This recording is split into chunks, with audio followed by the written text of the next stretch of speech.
I'm a manga artist who started creating manga in 2010, but reading manga seriously by the end of 2023. I never liked reading manga, and all the manga volumes I bought till that point were treated more like art books to skim through. Back then, and until 2023, this panel was the most relatable thing to me.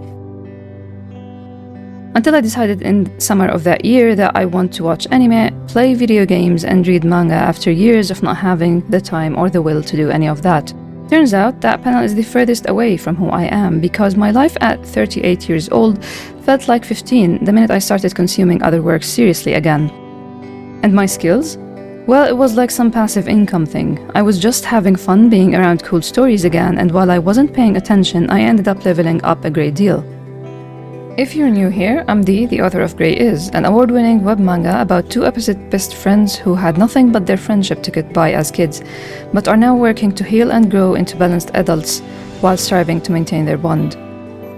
Before we begin, the rating goes from F, fail, to S, superior, with 3 additional rankings of dropped, on hold, and ongoing. And I'm sorry if you happen to like something that I end up talking badly about, it's a matter of heart.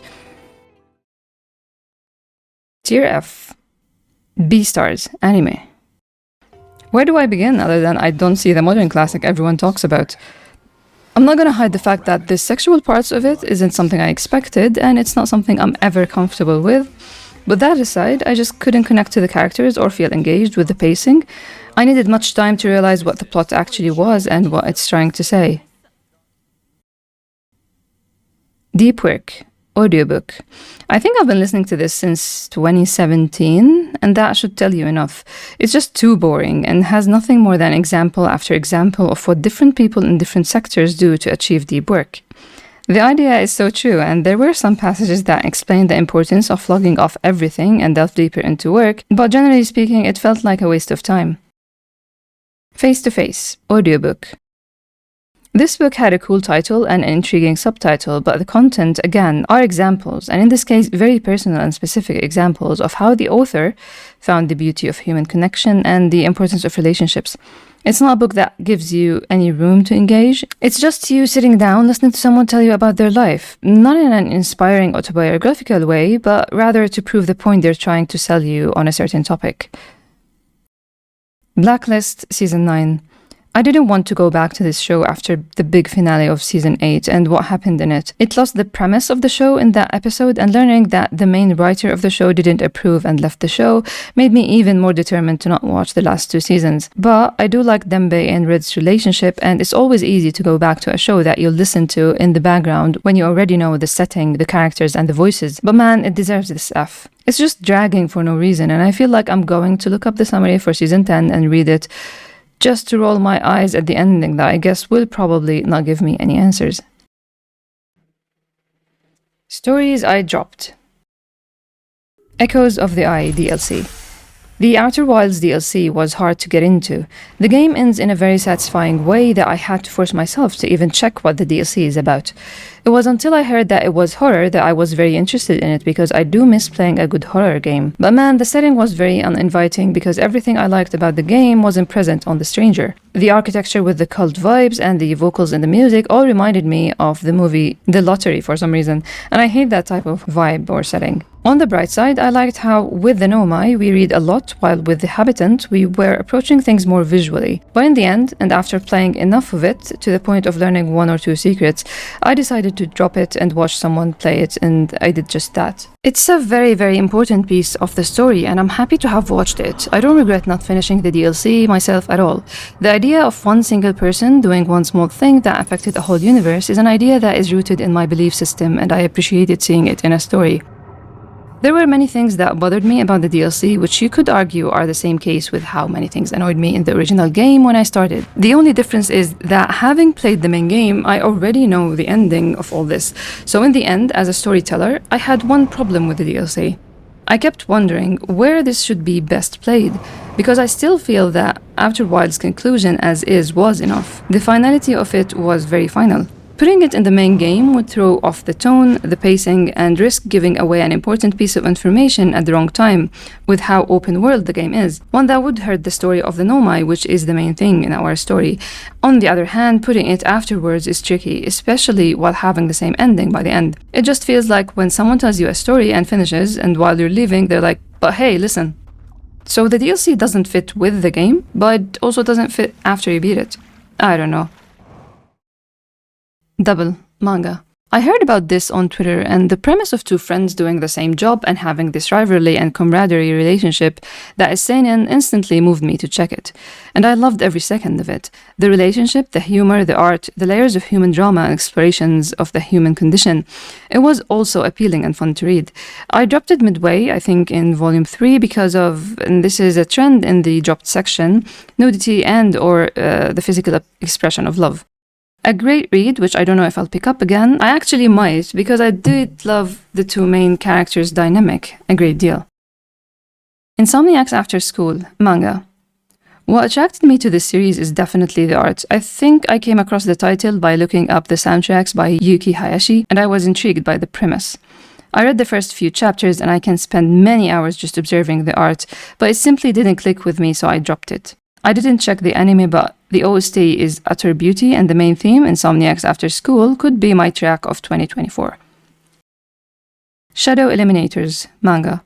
Another beauty when it comes to art. I checked it every couple of weeks just to be inspired by the beautiful expressions. The story wasn't anything special, and in the end, I'm not sure if I dropped it or it dropped me, because Shonen Jump definitely eliminated this series. Maboroshi, anime movie. Mari Okada is one of my favorite people, and I enjoyed the first 30 to 40 minutes of this show a great deal. The animation, direction, characters, and colors didn't have any business being this good. It's such an eye candy. I loved the main character. The setting and premise, while not up my alley, was intriguing enough. There was a thing that happened outside of a convenience store on the street that kinda made me turn off the TV. I didn't find the motivation to pick it up again, and with time I forgot about it to the point that I didn't even look up the plot to read where it leads and learn how it ends. Seaside Stranger, anime movie. Another movie with jaw-dropping visuals and full of atmosphere.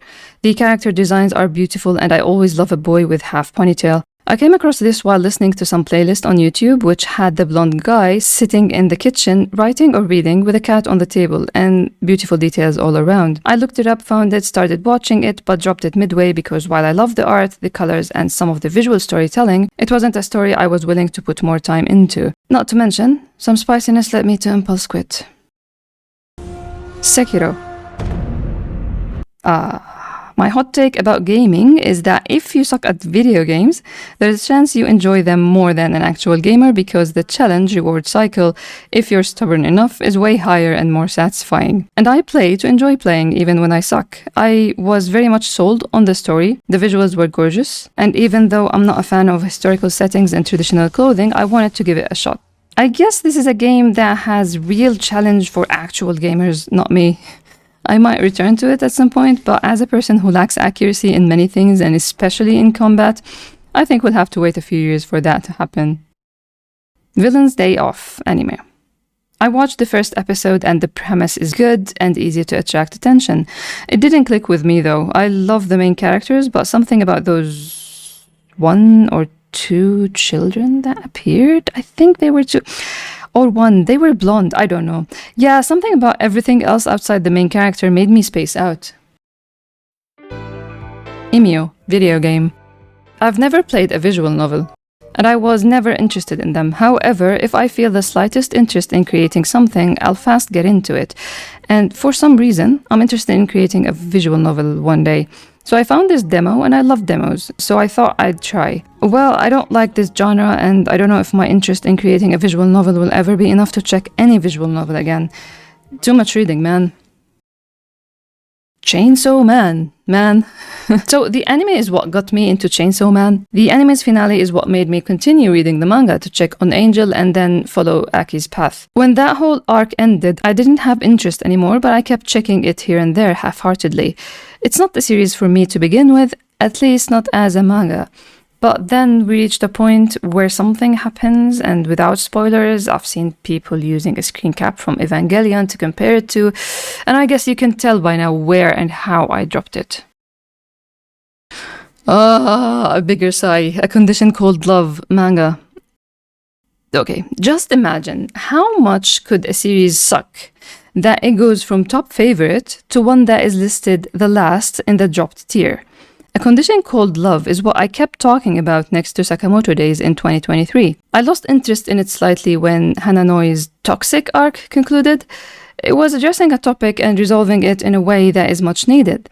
The friendships in the series are so good too. However, although I didn't enjoy the reveals about the backstories of the main characters and wish that what we were presented with wasn't the case, I rolled with it. But once that whole arc of Hananoi's attitude towards the relationship was concluded, the direction they went towards in regards to his old friend and all that, yeah, I dropped it faster than my health bar in Sekiro. Such a shame. Stories that are on hold. Omniscient Reader's Viewpoint. Novel. I would never think of reading this if it wasn't for my readers. Everyone recommended it to me at some point, and while I don't enjoy reading, nor do I remember when or how, I looked it up and started reading. As expected, this will need some work to get into because I don't like the setting, but I was hooked to the premise from the get-go. I put it on hold, and I know that at some point it will take over my life, but I'd forgotten about it while reading other things that were taking over my life. ORV feels like the story in which I will finally find what I feel about my characters, creations, and stories as a creator once I commit to reading it. Final Fantasy XIV. In August, I needed a long big JRPG to play. I had Final Fantasy VII Rebirth both, but didn't have the console yet, so my next bet was to finally research, ask around, and check this Final Fantasy XIV thing that everyone is on about. And I can't say that I played that much and I haven't connected yet to anything, but I liked the areas, the music, the character I created, the two twins, elves, I guess. It was fun. What bugs me though is that everyone talks, and they asked me to choose a voice when creating the character, but my character is a silent protagonist and it kinda throws me off every time there's a cutscene. I'll go back to it at some point, maybe after I beat Rebirth. Tomb Raider 1-3 Remaster. Tomb Raider, the original one, was one of my favorite series when I was first introduced to video games. These remastered editions are simply everything a fan wants. In 2017-2018, I replayed these using emulators and on the iPad, but I'm glad that I have these remastered editions on my Switch now. They are still a great way to have on the side to mindlessly and heartlessly kill time while enjoying a video game. I want to get the second batch of games once they go on sale because Angel of Darkness is one that I didn't play back then and would love to give it a go despite the general hate towards that one. Devil May Cry. Ever since Devil May Cry 5 was released, I decided that I want to revisit the series to get to that game. I enjoyed the combat of that game, so I got the first one on my Switch and started playing. It's still as fun as I remember, but its challenge gameplay wasn't one that I was getting into at the time I started replaying, so I put it on hold. Stories that are ongoing. Sakamoto Days, manga. I can't explain the treasure I felt like I've found when I stuck to the series. With its vast number of characters, its arcs, the unique abilities, and the humor, I felt like I finally found something that can take the place of Hunter x Hunter while it goes on again, off again hiatus. There's just so much to love about the series, and to me, it's the best Shonen Jump series at the moment.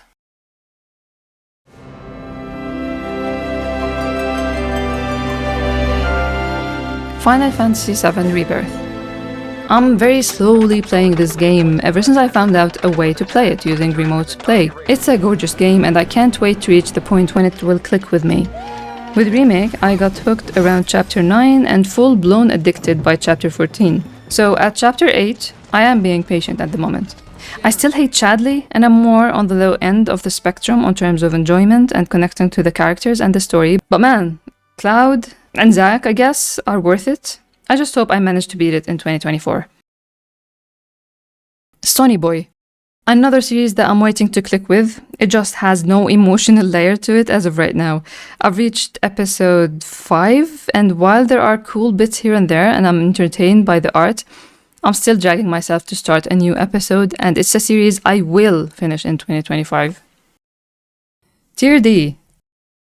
The Courage to be Disliked, audiobook.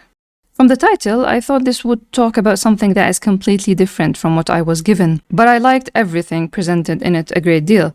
On the negative side, I hated the narration because it was split between two narrators, and I enjoyed one narrator for the book. Not to mention, the youth's narrator annoyed me for some reason that I only figured out why when I looked up the name. It's an actor that played a role in a show I watched, which I didn't like. It fits the youth's character, not gonna lie, but still, it was an ear sore. I very much enjoyed learning that all these ways of living and thinking that I lead in my life had a school for it led by Adler. I never heard of him before, but I was very happy to have come across it in this book. Just Crow Things. I was sold on this game because I drew a persona of me as a crow back in the day. I had a great love for them.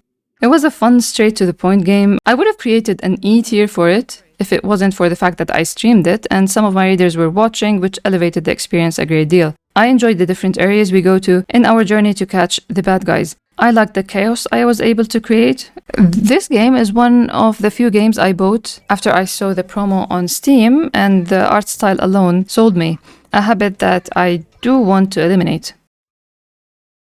Sometimes we have to leave someone. After that, all is dark. One-person story. Video game. I caught this on sale. It was like $1 or something. A puzzle game of 100 levels. You're an orb going through these levels with inspirational monologues happening in each level. The puzzles can be challenging, time-based, and every few levels you get a new mechanic introduced. Not that unique when it comes to look and story, and I'm kinda done with this simplistic style of games, but it was a fun game to have running in the background, hop on between work or after a nap to beat a level or two. Play it cool, guys. Anime. I started watching this in 2023 and finished it in 2024. It's a cute short series about awkward guys that are perceived as cool when they don't see themselves or feel as such, and how they become a group of friends across the show. Some of these trivial actions they take are very relatable to me, and I relate most to the main character. However, it doesn't give me much, and I was happy to finish it out of need to finish stuff more than I wanted to know what's gonna happen. I don't think I'll watch if there is a sequel or second season or something. TOEM. Another game that I bought based not only on look, but also one review video that said it had cool puzzles worth checking out. So you control this character, a photographer, who is on a journey to reach the top of a mountain to witness and take a photo of a phenomenon called TOEM. It's a real beautiful game. I enjoyed the world and the sound design.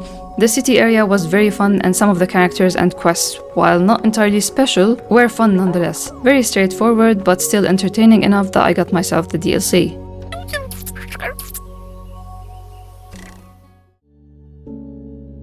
And speaking of DLCs, Eastward, Octopia. Eastward is still one of the best looking 2D pixel art games to me. The original game was fun. It started with an intriguing story and boring combat, then switched to very fun combat but very generic convoluted JRPG story. I was excited when I heard that there's a DLC that is a farming sim, a thing I enjoy and I easily become obsessed with, so I bought it on release. Fishing, cooking, mining, raising animals and farming, I did it all. The mining game especially was addictive. Despite my dissatisfaction with the cast that are trying too hard to be quirky, which was the case for me in the original game, I completed everything but one. There is this bug that locks you out of a certain fishing-related quest, and it happened to me. I'm still irked by the fact, to be honest. Tier C. Haikyu, the Dumpster Battle. Anime movie.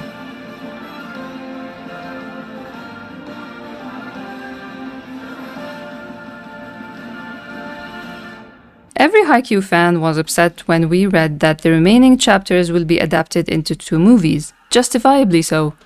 Still, as skeptical as I was looking forward to it. So when I heard that it's going to be screened in multiple places worldwide, and found out the closest place is Turkey, a place I can go to and crash at my sister's house there, I was willing to do it. It's Karasano versus Nekoma, man. It's I don't want it to end. It's thank you for getting me into volleyball. It's a man watching a match in the hospital. It would be the first time I watch an anime movie in theater. But I'm glad I didn't travel to watch it. Eventually, it somehow made it to my country, and in August, I drove to the cinema ready to be shaken with feelings, and I was in a scene or two. It was beautiful, but fast. Too fast.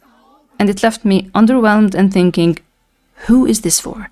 The extremely loyal fans won't be satisfied. The occasional anime-only fans wouldn't get much of what makes this match a special thing. And newcomers like the family next to me in the theater probably didn't even know Hinata is the main character. The whole manga arc adapted into a movie is a popular thing in Japan, and I kinda feel like the grand success of Demon Slayer movie made every studio with a popular series gravitate towards that, but it sucks to be honest. I want to die, but I want to eat tteokbokki. If you know me, you know that I don't like food, and I consider it fuel and nothing more. I enjoy certain foods, but in general, it's not a thing I write poetry about. Until friends of mine took me to a Korean restaurant and introduced me to spicy rice cake, let's call it that. And I was changed. I get how some people write poetry about food now. So, imagine my surprise when I was at the depth of hell on terms of mental health, and I came across this book with this title. I instantly started reading. It's a good book, with an easy-to-follow structure, a series of conversations between the writer and her therapist. I love such raw depictions of depression, and while I didn't understand some of her struggles, I was able to see the pain in these situations. I heard that there's a sequel to this book, but I don't think I'll check it out. I'm content with reading this one. A Sign of Affection, anime. Let me start by saying Shin rules, and Shin and Itsuomi's friendship rocks my world. I was impressed by the first episode, and the setting isn't a school setting, which always wins in my dictionary. I wasn't a big fan of the art, but it tops many of the other shoujo series that are destroyed by their adaptation. Looking at You, A Condition Called Love. I have a problem with the lips, but that's just me. The story is about Yuki, who is a deaf, and her attraction to Itsuomi, who she met on the train. The characters are nice, and I love the dynamic and situations of both main characters. Itsuomi, while can come across as a creep, has a very comforting vibe to him. I keep thinking that I want to check the manga from where the anime left off. I am fascinated by Itsuomi's character. I don't think I've seen many male leads that are like him. And not to mention, I love Shin. Yes, he's handsome and is good friends with Itsuomi, but I also love what he represents. A male can be interested in fashion and beauty, but that doesn't necessarily reflect what his gender or sexual orientation is. P.S. I support him with Emma, just like I'd support a friend I like whose significant other I don't like. So Emma, you have to do better to win me over. Suzume. On terms of art, animation, and direction, this is easily S tier. There's a certain look to Makoto Shinkai's work that I absolutely adore. I honestly didn't connect to the story, to be honest. I love the looks of the characters, which are more unique than your usual main characters, to be honest. Long-haired beauty male, yes. Girl in a ponytail, which I don't know why isn't a popular thing in anime, to be honest. Wearing a mid-length skirt with boots, heck yeah. The premise, doors appearing in abandoned places, was very, very intriguing, and this is why I don't like to read loglines about series, movies that haven't been released yet. Because my creator brain takes over and I think of all the possible ways the plot can go towards, and that can ruin my experience. The movie reminded me of Shinkai's older work, Children Who Chase Lost Voices, which I'm also not the target audience for.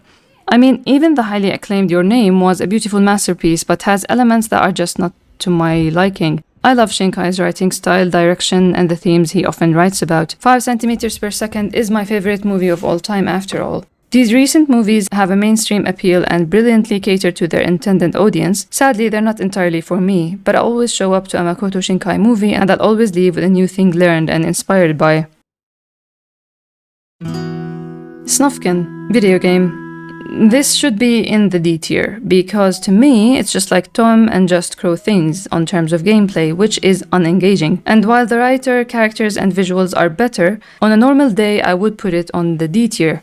However, I played this on stream with a few of my readers watching, readers who are big fans of Moomin, which, to note, I personally never liked, but also never watched, so there's that. It was a fun time, and learning all the trivia and ideas behind many things elevated it from a normal experience. It also has this character that won me over. I personally think ranking things by who is associated with should be a thing. The games matter to a lot of people that matter to me, so it's in a higher rank than it should be in. Look back, anime movie. I'm just one of those people that don't connect with Fujimoto's writing style, but I love his ideas a lot, to be honest. This one shot didn't move me like it did many, but I love its plot a lot. The movie was very beautiful. The art style, the colors, the music. I'm a big fan of Haruka Nakamura. And all the changes from the manga and the additions to the story were very beautifully made and perfectly crafted. You can feel the love of the staff in every frame. I love Kyomoto, and the layers of human drama between the two is definitely a thing I experienced, a thing I love to read and I love to write about. However, something, and I feel it's the way the story is told, structure-wise, or maybe the short time given to get to know and connect to the characters prevented me from fully feeling immersed and drowned with feelings. Tier B. Shoushimin, How to Become Ordinary. I only learned about this on Twitter by chance, and I'm so happy I did. The same author of Hyoka brings us Shoushimin. It's a beautiful show with a beautiful premise. The main cast is very lovable, and the visual subtext is up my alley by a ton. Like with Hyoka, many people can criticize it for making a mountain from a molehill when it comes to mystery. But hey, if you've never wasted half a day arguing with someone on where a thing ended up to be or how something is magically in a different place that you need a detective to figure it out so you'd be either correct or with memory problems, then I don't know how to sell you this show. I enjoyed the ending so much, however, I didn't feel like I want to see more, so I wasn't very happy when I heard there's a second season. I think it's airing right now. I mean, I don't want to learn more. Still, I will check it. But also, Hyoka Season 2 when? Tier A. One Man's Meat. Audiobook. A joy to listen to till the end, inspiring. A.B. White is a writer whose work I've never read. I knew about the most famous titles and read their summaries for a character in my story. It's quite embarrassing to have a bookworm that is a wordsmith and is a genius when it comes to word meanings and writing in general, when I'm anything but. One Man's Meat is a collection of essays he wrote when he moved to the country to run a small farm, and let me tell you, I asked my sister, who travels around a lot, to buy me a copy if she finds one, and that means a lot. If I buy a book that I have as an audiobook, know that it's an absolute favorite, which I know I'll go back to for a reread later in life. I enjoyed every entry, and I'll definitely check more of his essays. His wit, his style of writing, I mean, listen, he's well known for a reason, so I'm not gonna waste your time with my poorly worded praise. My Capricorn Friend. Manga. This is a hard one, man. This short series has one of the most gripping intros to a story. I was hooked from the introduction. The art is very beautiful, the characters are well written, and it has a good twist. While it is high on this tier list, it's one of these stories that fill me with darkness and the despair of the unfairness and ugliest parts of the world, or rather, humans. There are parts in this story that suffocated me. Puppet, one-shot manga. I've never read anything by Sui Ishida, but for some reason he's always been on my radar and I want to read his series, mainly Chojin X. But I'm waiting for that moment, you know? I came across this title on Twitter and I decided to give it a shot, even though I learned from the get-go that it's related to a game or something. But I can't pass the opportunity to read a one-shot by him, and I see it. I know why I'm interested in his work. There's just such level of rawness and pure depth that tackles every part of my emotional and intellectual senses. It's just perfect in all its imperfections. I loved the inner workings of the characters and the compositions for a lot of panels. The exposition and calm parts are intriguing and the big moments hit strongly. I stopped and stared for long at some of these pages, and I, at that moment when I read it, related to some of the lines in the story. I definitely can't wait to pick up a series by Sui Ishida. Frieren. Anime. Another series that hooked me from the start. The themes of Frieren are very thought-provoking, the visuals are mind-blowing, the main cast very charming characters, and the rest are okay, I guess. I had a talk with my tiny best friend about the show, and I feel it's nice to share it here. Much of our struggles in life are related to time, trust in others, future anxiety, fears of the unknown, growing up and aging, to name a few. It makes sense how emotionless Frieren is, with that element taken out of the equation in a way. I thought it would be nice to remove the concept of time from my brain for a more chill mode of living, like she does. It would seem like there's a forever ahead to do, try things, and it would seem pointless to overthink things. A child's existence, I guess, but with wisdom from the passage of time accumulating, you know? However, I thought as a person who gets anxious when they can't see the finish line, and how the idea of infinite, long existence is unsettling to me, maybe I'm better suited in the borders of time after all. A sad thought was that I feel like Frieren around my pets, an idea that continuously aches my heart. Episode 11 specifically touched on a concept I often thought about myself because it's again rooted in my belief system. The idea that God sees our effort and work and He's the one to praise us in the end has always been a comforting one in a world which best description I heard of is that it's a world that doesn't reward effort but outcomes. Even though the setting isn't for me at all since I'm not a fan of fantasy and magic, and even when I felt bored in certain sections where there were more characters, I'm still very charmed by the series and will continue watching it, but preferably week by week, because I'm afraid I'll drop it if I don't watch it when it airs. The best thing in the series outside of Frieren and Himmel is that by the end of the show it becomes clearer that it's a celebration of humans, which are usually in these settings the ones that are weak and in need of saving by other races. This idea alone will make me continue following this series. なあ、走るの好きか?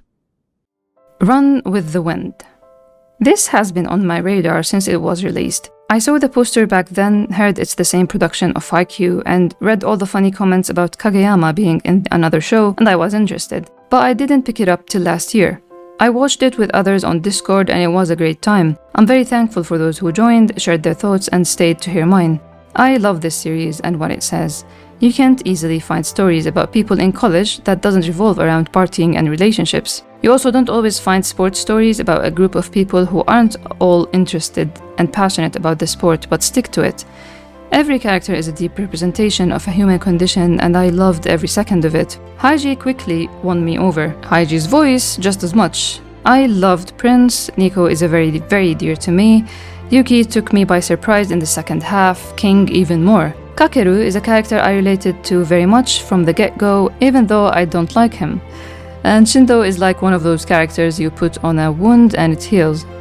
There's so much to say about this series that it needs its own video, but what is worthy of saying here is how important it is for one to do something that isn't their dream, that isn't their passion, and still put in the hard work in it. When I saw the last scene of them after they moved on, I felt how important it is to go through such an intense experience in college, one that would always be there for you to remember and think, I did it back then and hung on. It really helps in those moments one feels like giving up the more they grow older.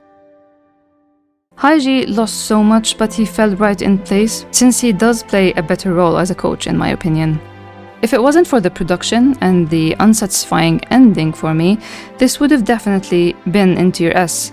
Eventually, and I feel that once enough time passes after having read the novel now, I see it moving to S again, because the novel just elevates everything. And this is why both mediums should be consumed for those interested in the story in my opinion. Tier S. I have to tell you that S tier isn't easy for me to find. It's important for me to click with any story on an emotional level. No matter how smart or deep or profound a story is, if I don't feel something, I simply can't stick to it or remember it even. Emotions are so important that I would be able to recommend the story as one of the best without remembering any of it, other than how strongly I felt about it. For a story to be S tier, it has to have made me feel so much on the entirety of the emotional spectrum, and then gave me a good and rewarding conclusion overall. Final Fantasy IX video game. When I was in my teens, I watched a lot of anime and played a lot of games. It was my prime time, but it was limited due to family rules and also inability to find anything in my country and inability to buy that much when I find games. I had a friend who had better internet and had older siblings that were interested in computers, anime and games, so she had all the access. She was the one who got me into a lot of these worlds, and she was older and dominant when I was very impressionable, so I take her word as the law. So even though back then I liked the lovable proportions of Final Fantasy IX, I hated it because this friend of mine hated it and said it's bad. For some reason, her loving Final Fantasy VIII didn't motivate me to play it and still hated that they're too grown up looking. Yet her hate for Final Fantasy IX influenced me to not come across it for years, until last year. This is such a beautiful game that is very enjoyable, very challenging at times, and has a ton of unique looking places. The game is one that I'll definitely revisit. The themes, the designs, music, dialogue, character development, it's all top notch.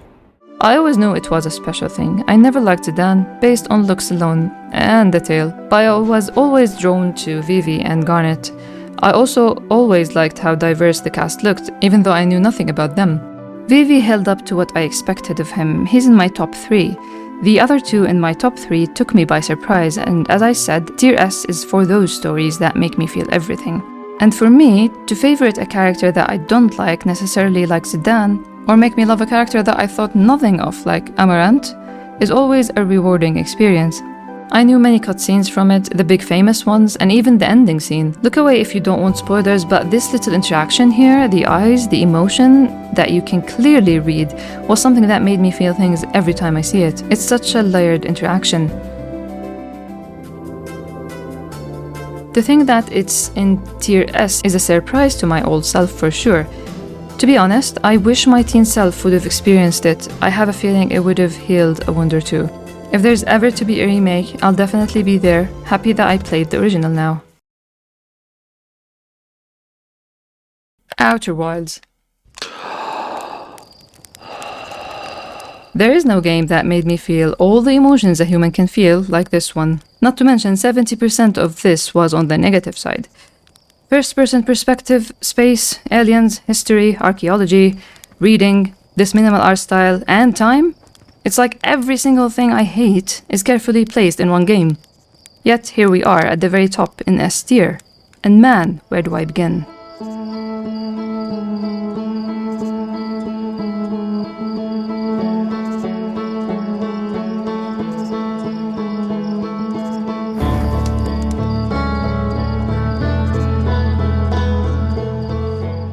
The menu screen, of course. I get tears just launching it to capture this footage. Game starts and I hate it. Space and first person, what am I doing? Tough controls, aliens, but then the sun rises and a track starts playing. Guitars sell me this game again.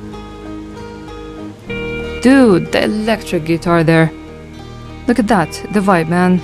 Waterfalls, people are excited, everyone is rooting for me. No, this is the game, I get it now. I see what everyone is saying. Feel what you felt. Is this the new Undertale? A one of a lifetime? God. How this thing made? I hate it. It was a challenging thing, but what kept me going is the look. Honestly, I hate space-related things because of the metal and all the blues and silver and tech. But this feels cozy. The spaceship is very beautiful and warm. Wood, fabric, it does look like someone trying to put a thing together from what they have and achieving this imperfect thing that works. Despite all the hate and frustration I constantly felt, I kept going back to it. There is something about the space theme, about the time I crashed into Dark Bramble and how I fell in love, about how Giant Steep was the first planet I crashed into, how it took me forever to get to our planet's moon, and how fast I understood that we're in a time loop. It's a wild thing that nobody tells you anything. I'm genuinely proud of myself for playing this game, sticking to it, beating it, and understanding it all. The Nomai is some of the most attractive, charming, and full of mystique races I've ever come across. I was so enchanted by the Nomai. I always liked space and celestial bodies as a writer, as a poetic element, as a thing that is beautiful and shows the power of God, but I was never interested in space exploration and the science of it all. But I was taught the beauty of it here. And because I have no knowledge or interest whatsoever, it really elevated my experience because I was a real noob doing all the stupid things until something clicks, and man, when it clicks, such satisfaction. I was also fed on a poetic level for sure. The ways the game inspired me about connection, journey, humanity, time, cause and effect. I mean, when I was lost in space and kept on going further and further, then hearing the Traveler's theme all combined and the importance of seeing the bigger picture, the quantum objects and their properties and the end, it just all explodes with ideas and themes and layers of what it means to be part of a big thing that is mostly unseen. As a religious person who believes in a simple, genuine act creating a world of difference, even if it's centuries in the future, this game just hits all the right notes in me. I liked how religious and spiritual the game felt. I felt like the Nomai had my type of faith in God. With the pilgrimage and all the knowledge they gathered and the dedication they put into it, they worshipped the eye, but not blindly. They studied it by observation, by scientific method, through technology. You don't always find a depiction of people of faith having this open-minded approach to it. Usually they're all presented like the inhabitants of the stranger. This game is definitely once-in-a-lifetime experience that I can't recommend. Okay. It's wild that there are creations in the S tier. I'm a little bit of a contrarian, and you've probably seen how I can't turn off my critical self. I'm not 15 after all. It's just that I have a very specific taste and very niche interests when compared to the mainstream that I often find the best friendship in my least favorite genre, find the best art in a mature series, and I find the best writing without any connection to the characters and so on. So I don't find it easy to name favorites or recommend things based on what I like and what I like to create too, on terms of themes and vibe. This year though, I came across not one, but two S tier stories. Stories that made me feel 15 again, because I can definitely find something to criticize if I look into it, but I can't see these faults. I just feel these stories and I feel them 100%. One of these two isn't only S, it's also a long story that I read, finished, started rereading on the spot, finished, and started a third reread right after. I'm willing to start the fourth reread anytime now. I never reread or re-experienced things, not before a very long time passes, and when I do, I usually just jump between my favorite scenes and episodes. Okay, this is a long intro, I know, but you don't know the fan me, so I need to let you understand what anomalies these two series are. So,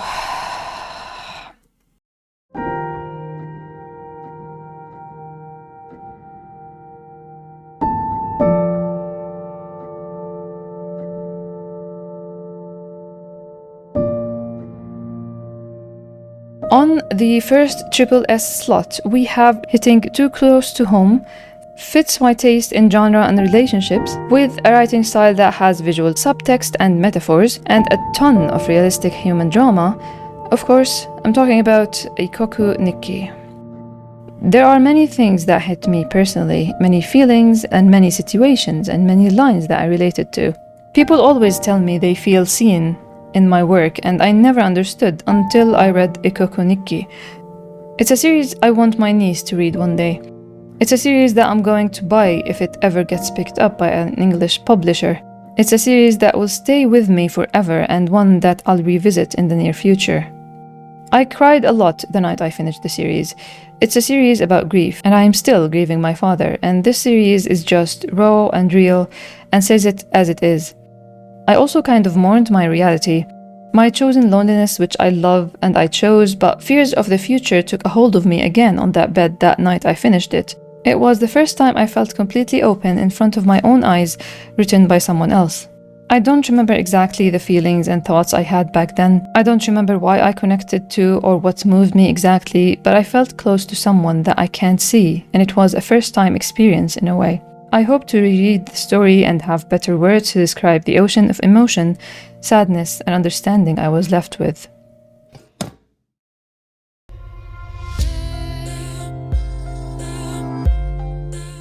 Now, if Ikoku Nikki was a series that hit me personally as a human being outside of any creative part of me, the next and last series, the best for the last in this case, is a series that was made for me.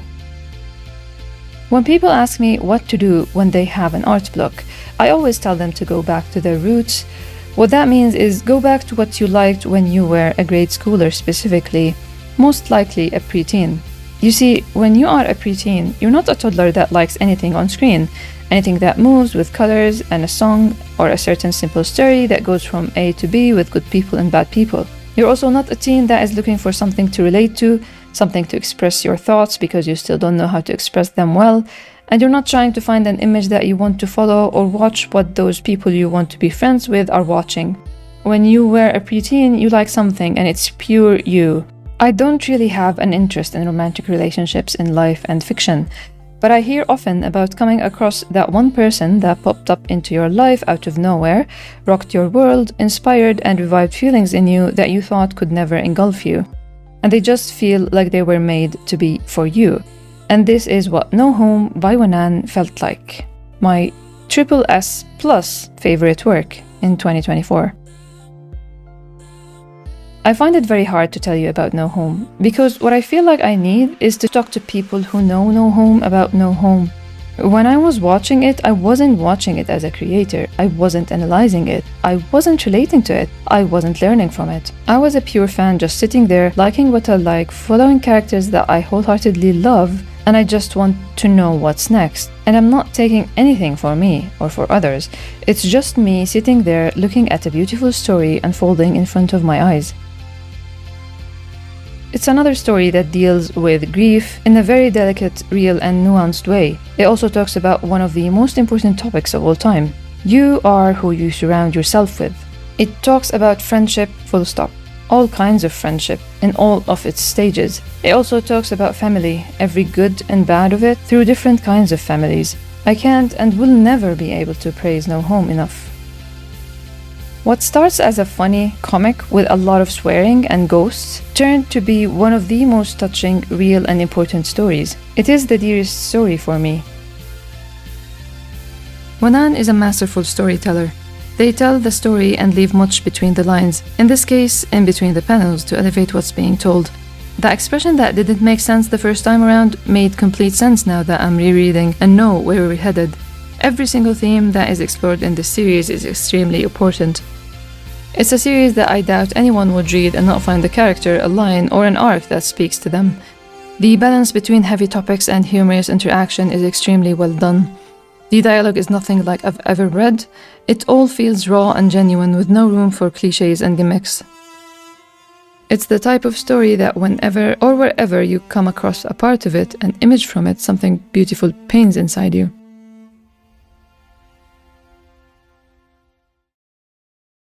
It does seem like I have the least amount of words to talk about the most treasured stories.